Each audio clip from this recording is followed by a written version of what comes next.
Hello and welcome to the meditation. Thank you so much for joining me today. Go ahead and get comfortable. Remember, you're my best friend. I'm always here for you. Now that we're connected, you know that you have this beautiful soul that's been through trials and tribulations just like you. And I'm living and I'm breathing and I'm loving every moment. And I'm so happy that we can share this friendship and this joy together and looking at things in this beautiful, effervescent way where it truly is a tapestry being woven. And as the needle pokes through the fabric feels tension and it breaks through and it creates a new stitch. And if you've sewn, sometimes if you don't have a thimble or the right tools, you can even poke your own finger. And imagine God sewing, poking his own finger, and it's not an easy process for anyone. We're all here working collaboratively, and every good deed that you do, it is noticed, it is seen. So please keep being a good person even on your darkest days, and know that your team is loving you and caring for you. And you may be waiting for that blessing. Give them time, because they're gonna find the optimal moment for you. And they're gonna use every single good deed that you have done as a builder for your case to negotiate and strategize and find that key moment for you. Nothing you do goes unnoticed. Even your mind is a battlefield. Your mind, you can think of beautiful things. You can think of beautiful things, and that counts as a good deed. So even if you are struggling with mobility issues, you can sit there and you can think, and that is a good deed in and of itself. We get so caught up in the grandiose, big, amazing moments, but truly, it's the small moments, right? Sweat the small stuff. Because the small things matter. That's what creates character. That's what creates every moment. So go ahead and take a deep breath. Get centered. Take a deep breath into the gravity that is you. You are a star. And breathe even deeper now, holding on to the planet that is you. You are a star. You're a star. You're shiny. You're beautiful. You're everything. I love you so much. I am so blessed to have people like you with me on this journey. You make it worth being on this journey. Thank you so much. That is why we are beings. And you make it worth being here. Thank you. You're a human being. It's espresso self. One day I saw 2 shirts in a row, and one was "I'm a human being" for coffee. And then the next shirt that I saw was "espresso self." And I thought I was in this strange reality where everyone was obsessed with personifying coffee, because I saw 2 shirts in a row, but I didn't see a third, so I knew I was back here. All right, take a moment, take a deep breath, and tune into the gravity that is you. You're a star.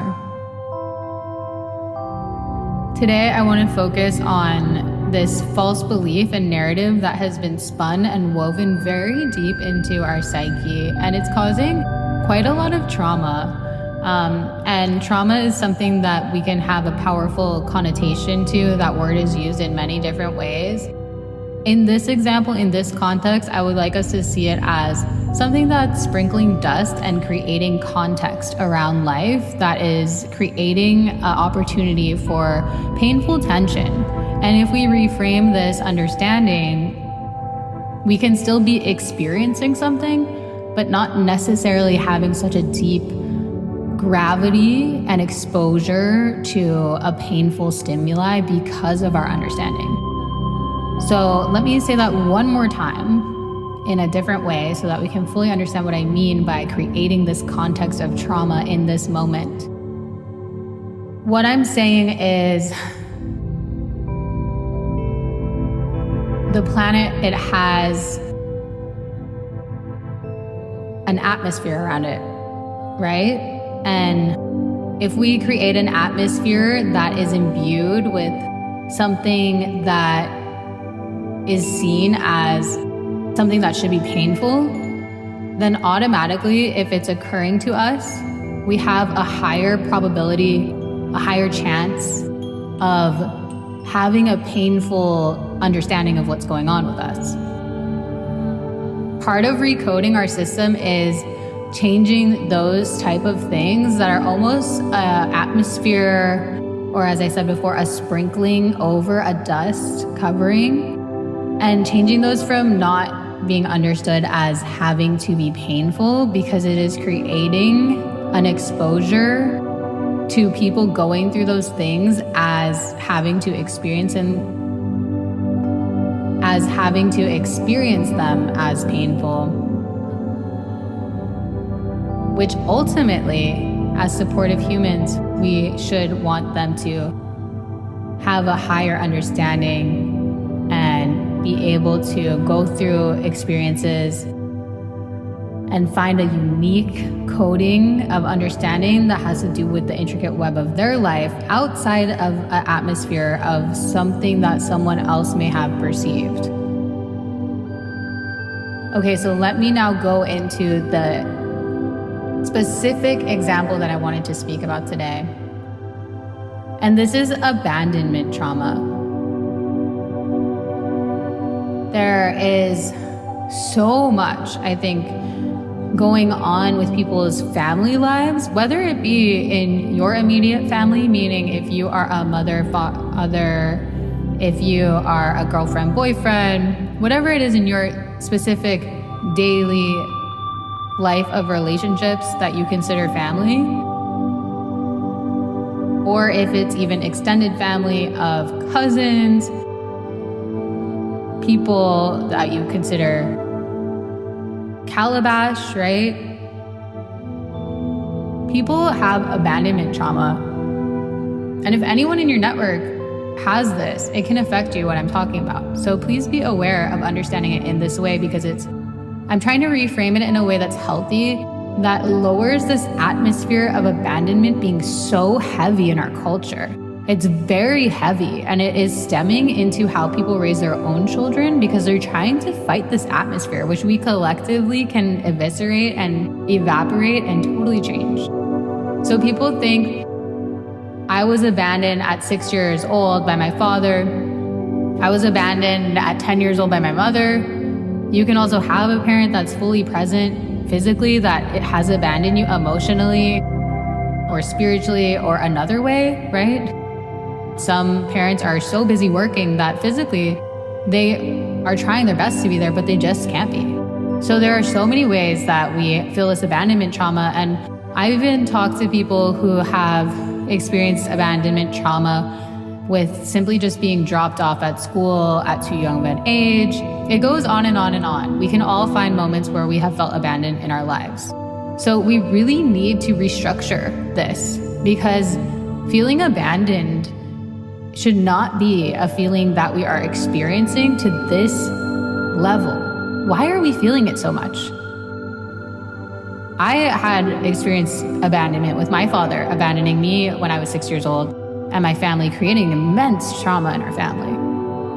And I can get more into that later, but this is saying, how can we reframe this? Because it's not healthy for all of us to be dwelling, and looking for a source of trauma that explains how we're reacting to now current moments of being abandoned, right? We're saying, oh, I have an abandonment trauma, so this is triggering me. So this is making me have a reaction. So that means that this stitch, how I was talking about sewing in this tapestry, there is something going on there that we can reframe. Let me tell you the truth. You are, nor have you ever been abandoned. You always have a father. It is God. And I am very much connected right now to the definition of God being the ultimate operating system. And you have a mother. It's Mother Earth. I'm very connected to this definition of Mother Earth being the body. So you have never been abandoned. You have always had a father. It is God, the ultimate operating system. And you've always had a mother. It is Mother Earth, the body and the physical. So why then are we as a society, are we as a collective so obsessed with abandonment when you've never been abandoned? It's one thing to say that you are currently being abandoned by so-and-so, and that is creating a trauma for you. But to say, I've been abandoned, no one loves me, I'm not a good person, I'm left all by myself, and that's just gonna be the way it is forever and always, that is not true, nor has it ever been true. And we as a collective need to stop that. Once again, when you have been abandoned and you accept it as abandonment trauma, usually the internal thoughts that you start to say to yourself, the ruminating thoughts, are I've been abandoned, no one loves me, I deserve this, what's wrong with me? And we go into this self-loathing character that is so unhealthy. And I was having an amazing conversation with one of my colleagues. We were talking about this worthiness monster, this lack of worthiness monster, and she had this beautiful metaphor for it where it just kept asking these questions that could truly never have an actual answer. And the only way to escape this monster, we realized, was to understand that it would keep asking you questions that were unanswerable and had zero truth to them. Kind of like these questions in Buddhism where you ask them and they're meant to not have an answer so that you can sit and meditate on it forever. It's like that, the self-worthiness, lack of self-worthiness monster.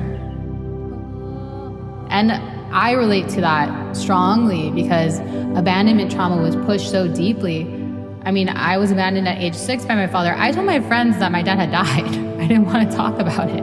It wasn't true. He's fully alive. He just abandoned me and I've never seen him since I was 6. I talked to him one time when I was 27. I basically forgave him and a huge weight was lifted off my back energetically. But because of my family, I was like, I can't have a relationship with you. I'm sorry.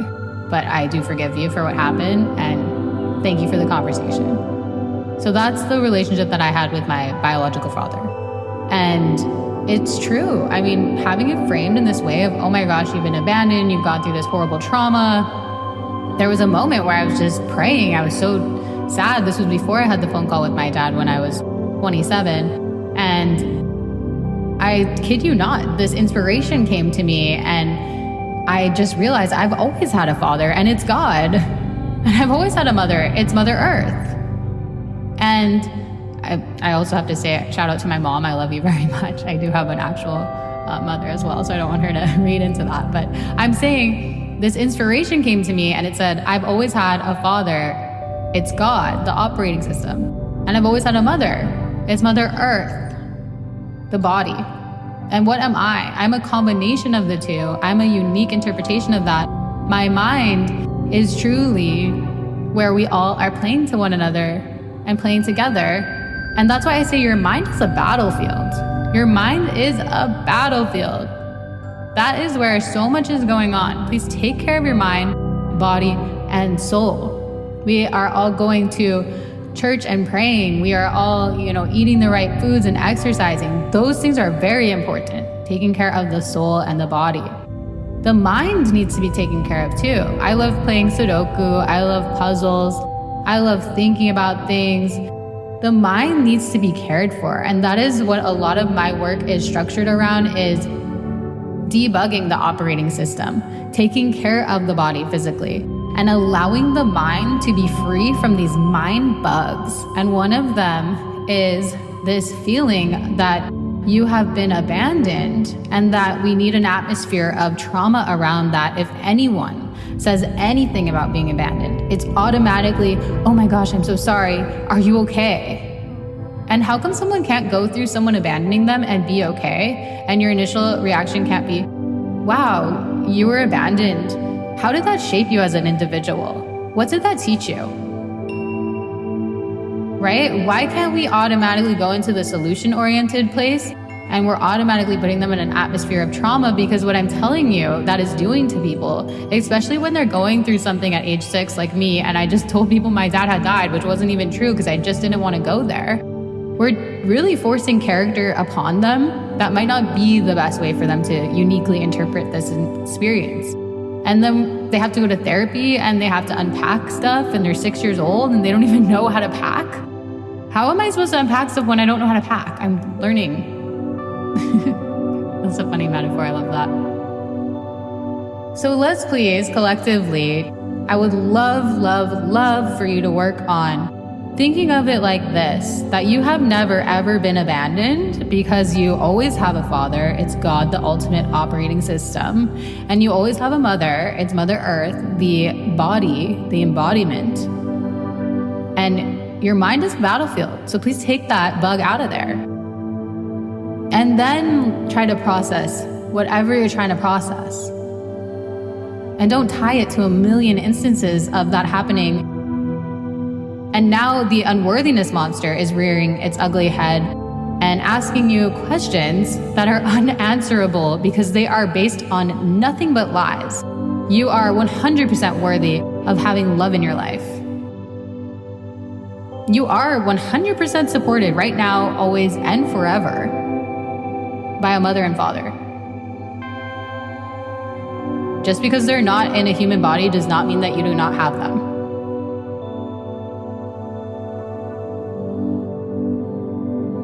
I love you guys so much. Thank you for being here with me and allowing this space to process these things and basically reprogram the universal mind. It takes all of us hacking our brain, working together, going into this battlefield that is the mind. And through my work, I'm realizing how unexplored the mind is. And I love adventure.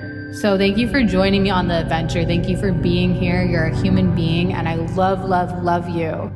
I love you so much. You are my best friend. You are my greatest teacher. You hold me just like I hold you, and I'm blessed for you to be here.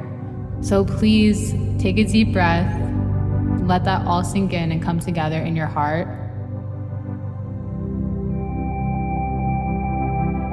You're a beautiful, beautiful, unique expression of the cosmos and the earth and everything in between.